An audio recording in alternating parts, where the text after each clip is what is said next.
Yes, reka mbasuhuze kandi mbaha ikaze mu biganiro n'amakuru duhora tubagezaho hano kuri Kigali Live TV.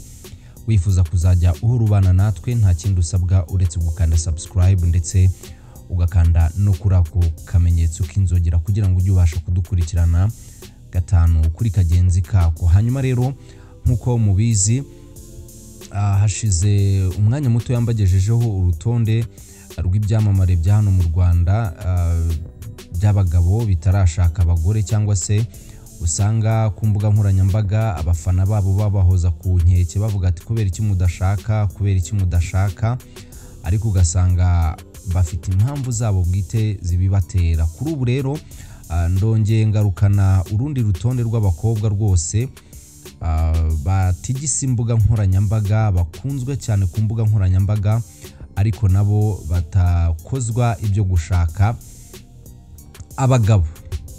Ugasanga ni umukobwa mwiza, afite amafaranga, afite rwose buri kimwe, afite inzu nziza, afite imodoka, ariko ibijyanye n'umugabo ukabona ntabikozwa. Ese mu by'ukuri ibi byo biterwa n'iki? Kubona umukobwa ari mwiza cyane, umukobwa yambara akaberwa, umukobwa ufite amafaranga ndetse ufite n'igikundiro cyane cyane ku mbuga nkoranyambaga, ariko wajya kureba ugasanga ibyo kubana n'umugabo byo ntabikozwa, cyangwa se ugasanga yaramwigeze baranabana yego, ariko ibyo kurambana ugasanga biragoranye cyane. Hanyuma rero reka dutangirire kuri Mutesi Jolly. Mutesi Jolly ni umukobwa rwose ukunze kugarukaho cyane ku mbuga nkoranyambaga. Ni umukobwa wambara neza, ni umukobwa ufite amafaranga, aho ndetse bizagorana cyane kujya ku rubuga rwe rwa Instagram ukareba nko mu mafoto aba yapostinze, ni kenshi uzabona mu batera comment bari kuvuga ati rwose Mutesi Jolly gira urongorwe. Ni kenshi yagiye abisabwa. Hanyuma rero nahereye kuri Mutesi Jolly mbere yuko wenda tujya muri byinshi, ngira ngo hari inkuru imaze iminsi ivuzwe cyangwa se ivugwa kuri Mutesi Jolly, aho Mutesi Jolly byavugwaga ko ari mu rukundo n'umuherwe wa hatari wo mu gihugu cya Tanzania bita Saidi Lugumi. Ibi byatangiye kuvugwa guhera ku itariki ngira ngo ni 8-10 hafi aho rwose n'ibinyamakuru bigiye bitandukanye bya hano mu Rwanda byagiye byandika kuri iyo nkuru ubwo yateranaga imitoma n'uyu mugabo wo muri Tanzania ufite amafaranga n'ipusi tasimbuka, aho ikinyamakuru kimwe cyanditse kigira giti imitoma iravuza ubuhuha kwa Mutesi Jolly n'umuherwe bavugwa mu rukundo. Byari ku itariki 9 aho Miss Jolly yasangije abakunzi be ifoto abinyujije ku rukuta rwe rwa Instagram. Nyuma gato haje umuntu mu gice abafana batangiramo ibitekerezo, ubwo ni comment, ari we Saidi Lugumi agira ati you are so beautiful always and thank you so much for loving me. Abishatse kuvuga ko uyu mugabo yaramubwiye turi mwiza cyane igihe cyose kandi ndagushimira cyane kuba unkunda. Bivuze ko yari comment yatewe na Saidi Lugumi, ubwo birumvikana ko ari ubutumwa yabwiraga cyangwa se yashakaga kugeza kuri Mutesi Jolly ku ifoto yari yapostinze. Nuko Mutesi Jolly nawe asubiza agira ati locked in, ashyiraho n'agatima. Bivuze ko yarashatse kuvuga ngo bifunze mu mutima. Kuri icyo gihe rero kuwa gatanu nibwo inkuru zakomeje gusakara ku mbuga nkoranyambaga z'uko Miss Mutesi Jolly yaba ari mu rukundo na Saidi Lugumi nyuma y'amagambo asize umunyu babwiranye kuri Instagram. Umuherwe Saidi Lugumi Hamad yaje kwisanga gute mu rukundo na Miss Jolly ku buryo amarangamutima amuganza akajya kubyandika kuri Instagram ashimira uyu nyampinga w'u Rwanda kubwo kumukunda, nawe ntazuyaze akamwemerera ko yamaze gufungamo bwuma. Ibi ni bimwe mu by'abantu banyuranye bari kwibaza cyangwa se bakomeje kwibaza ku mbuga nkoranyambaga, aho Lugumi ari umwe mu bashoramari bakomeye muri Tanzania ndetse ushora imari muri Kenya, cyane ko hari n'amafoto amugaragaza we na perezida w'iki gihugu William Ruto. Abenshi mu bamuzi bakavuga ko yaba afite umugore, abandi ntibabyemeza neza, gusa andi makuru avuga ko yatandukanye n'umugore we. Gusa nubwo byagiye bivugwa gutyo, Umutesi Jolly yaragarutse avuga ko ibi ngibi byose biri kuvugwa ari ibihuha, ndetse aho yanatangaje ko icyo gihe kugira ngo aya magambo asize umunyu babwiranye we na Saidi Lugumi, avuga ko ari abantu bahakinze account ye. Umutesi Jolly rero abantu benshi bakaba bakomeje kwibaza igihe azashakira umugabo, cyane ko abaje urabizi ko Umutesi Jolly yatwaye ikamba rya Nyampinga w'u Rwanda mu mwaka w'ibihumbi 2016, ariko nanone abagiye batwara ayo makamba nyuma abenshi bakoze ubukwe, dore ko nabibutsa nka Prince Kid ubwo yakoranaga ubukwe n'umugore we nawe wabaye muri Miss Rwanda ndetse akanayegukana. Twavuga Naomi, twavuga benshi bagiye bazi nyuma ya Umutesi Jolly muri Nyampinga y'u Rwanda, muri Miss Rwanda, ndetse bakaba barashatse n'abagabo rwose mu gihe Umutesi Jolly we atarashaka. Ari nabyo abantu benshi bavuga bati ese kuri umukobwa mwiza kubera iki udashaka umugabo? Undi rero ukunda kwibazwaho icyo kintu, impamvu adashaka umugabo, ariko uyu we yaranamwigeze, ni Shadibu. Abantu benshi bakunda kuvuga ko ari Slay Queen, ngajya kwigurisha za Dubai, ni byinshi biba bimuvugwa, ariko ugasanga n'ubundi ibyinshi abatari ukuri, ari ya magambo nyine aba ku mbuga nkoranyambaga abantu benshi baba banavuga kugira ngo basenye umuntu cyangwa se batume nyine yumva ko abo bantu bari kumuharabika. Shadibu yigeze kubaho umugore w'umugabo ubwo yashakanye na cyangwa se yabanye n'umugabo rwose utunganya amashusho hano mu Rwanda, ukora amavideo meza cyane bita Meddy Saleh. Baje no kubyarana abana babiri b'abakobwa, gusa ntumbaze icyo bapfuye, baje gutandukana nyuma. Kuri ubu Shadibu nawe akaba ari umusingle mom w'abana babiri, ndetse abantu benshi bakavuga ati ese Shadibu, dore ko abenshi banamwita mucecuru, bakavuga bati kubera iki udashaka umugabo, amafaranga urayafite, buri kimwe uragifite, kubera iki udashaka umugabo? Ariko abandi bakavuga ati Shadibu bitewe n'ukuntu akunda kwiberaho ubuzima bworoshye, ubuzima bw'iraha cyane, kandi bakabona ko yamaze n'ubundi kubyara ifitiye abana, babona ko n'ubundi nta mugabo Shadibu akeneye, kubera ko ngo nabo abona ari abo babashaka nyine kumwihera amafaranga, bakagira uko badiringa ibyo badiringa, hanyuma ubuzima bukenderera. Shadibu amafaranga yakaba yayariye, ndetse n'abo bagabo bakagenda nyine tu. Shadibu rero nawe yagiye agarukwaho n'abantu benshi bavuga ati kubera iki udashaka umugabo?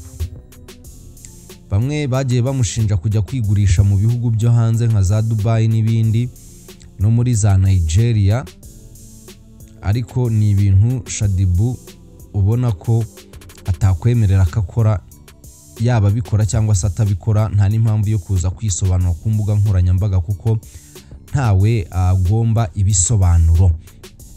Undi nawe afite abana, akaba ari Anita Pendo nawe yagiye agarukwaho cyane. Anita Pendo ngira ngo muramuzi, ni umunyamakuru mwiza, umunyamakuru ukunzwe cyane hano mu Rwanda, umunyamakuru navuga wakuriye muri RBA, kuri bakaba akora kuri radio ya Kiss FM. Anita Pendo kandi akaba ari n'umushyushya rugamba mwiza cyane, azi kuyobora ibirori bigiye bitandukanye. Akaba Anita Pendo nawe yaragiye agarukwaho, ariko Anita Pendo nawe nakwibutsa ko afite abana, harimo n'umwana yabyaranye n'umukinnyi we. Ntago ari ngombwa yuko tumuzana hano ku mbuga nkoranyambaga cyangwa tumuvuga izina rye. So rero Anita Pendo nawe akaba akomeza kwibazwaho cyane impamvu adashaka umugabo, kandi mu by'ukuri iyo urebye imyaka y'aba ba star bacu cyangwa se aba ba influencers bacu, ubona ko rwose imyaka barimo yagakwiye kuba rwose ibemera kuba bafite umuryango, ubwo ndavuga kuba bicaye mu rugo bafite umugabo n'abana.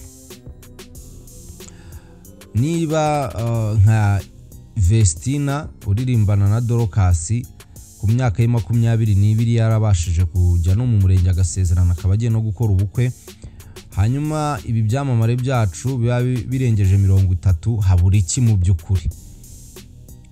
Icyo kibazo namwe mukinsubize muri comment. Habura iki? So rero undi mukobwa nawe ukunda kugarukaho n'abantu benshi, ariko nanone we yanavuze ko umugabo ngo yamubuze bitewe n'amagambo ngo mugenda mumuvuga ku mbuga nkoranyambaga. Uyu nta wundi bamwita Keti Bashabe. Keti Bashabe ndagira ngo nkwibutse ko yigeze no kuvuga mu rukundo n'umukinnyi w'umupira w'amaguru bita Sadio Mane. Yigeze kuvugwa mu rukundo rwose,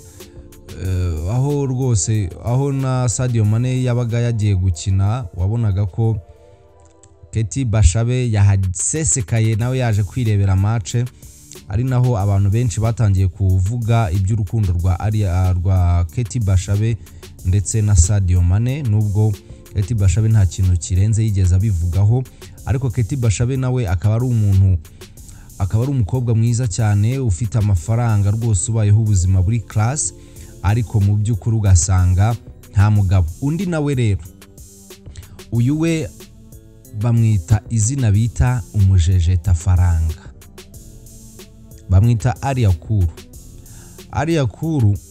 Afite amafaranga ku buryo n'ipusi 8 zitayasimbuka zikoze ikipe, ariko nawe nta mugabo. Yagiye ashinjwa kenshi ngo kujya kwigurisha ngo muri Nigeria, benshi bakavuga ngo yabyaranye n'umunya Nigeria, ngo ni nawe wamwubakiye yanzu y'agatangaza afite. Byagiye bivuga ko ngo ihagaze miliyoni 500 z'amanyarwanda, inzu rwose nziza cyane ifitemo piscine irimo n'izina rye rya Ariyakuru. Abenshi bakavuga ko kuri bafite uruhinja, ariko ugasanga ni ibintu byinshi bigenda bivuga ku mbuga nkoranyambaga, kandi nyamara ugasanga si n'ukuri. Ariko ukuri kuba guhari nuko mu by'ukuri nta mugabo rwose, nta mugabo afite. Ariko hari amafoto yagiye asohoka bivugwa ko yigeze gushakaho umugabo ndetse bakanabyarana, nubwo nyuma bitaje gushoboka ko bakomezanya. Ayo mafoto yagiye asohoka, dore ko ku mbuga nkoranyambaga haba hari abacukumbuzi benshi bagenda bashaka ibimenyetso babikusanya mu buryo bugiye butandukanye. Hanyuma rero uwanyuma we uyu wanyuma we akunda kwibazwaho byinshi, avugwaho byinshi.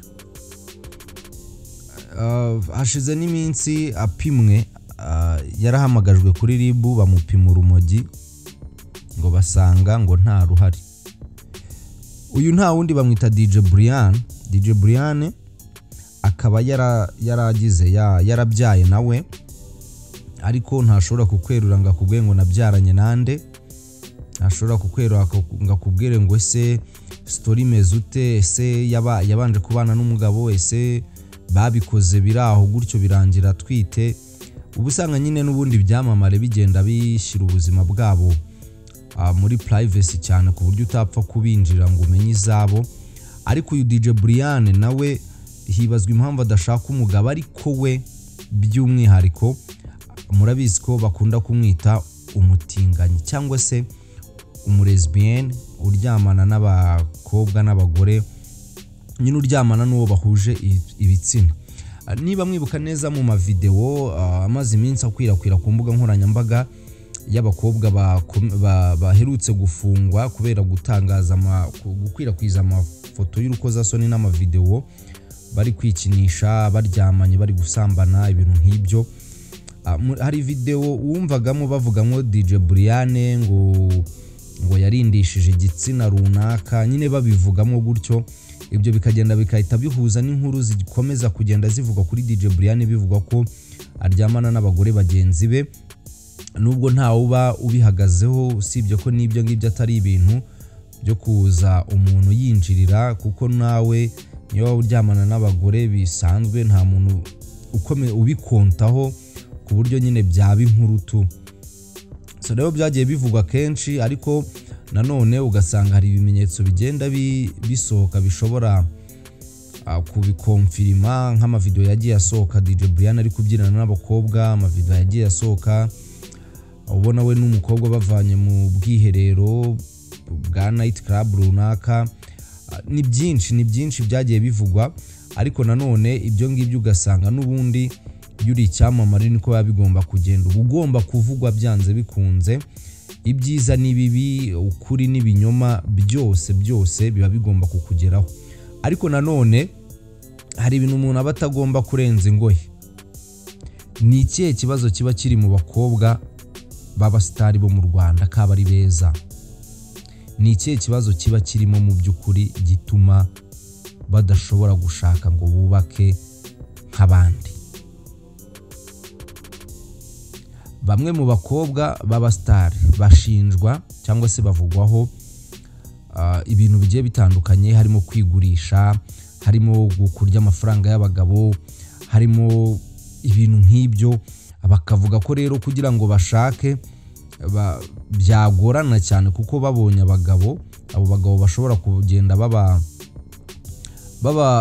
babahagarikira ibintu bimwe na bimwe, kuko ntabwo waba ufite umugabo ngo ujye kurara mu kabari, ntabwo waba ufite umugabo ngo ujye ku Dubai ngo kureba umuherwe runaka ngo agiye kuguha ngo yakwemereye impano.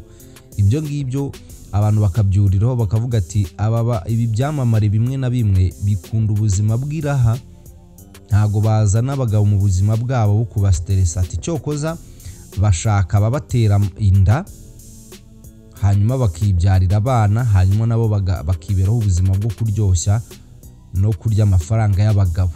Ibyo ni ibikomeza kugenda bigarukaho ku mbuga nkoranyambaga n'abakunzi b'abakobwa nyine, cyangwa se b'abafiyemeri b'ibyamamare, abakunze kwitwa ba influencers. Ibyo byose usanga ari ibitekerezo bigenda bitangwa, ariko nawe wakibaza ukumva harimo icyo bita question mark.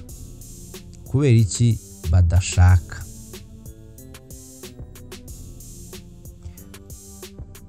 Niba uzi impamvu wayitubwira muri comment, natwe tukabasha kuyimenya cyangwa se tukayisangiza abakunzi bacu badukurikira hano kuri Kigali Live TV.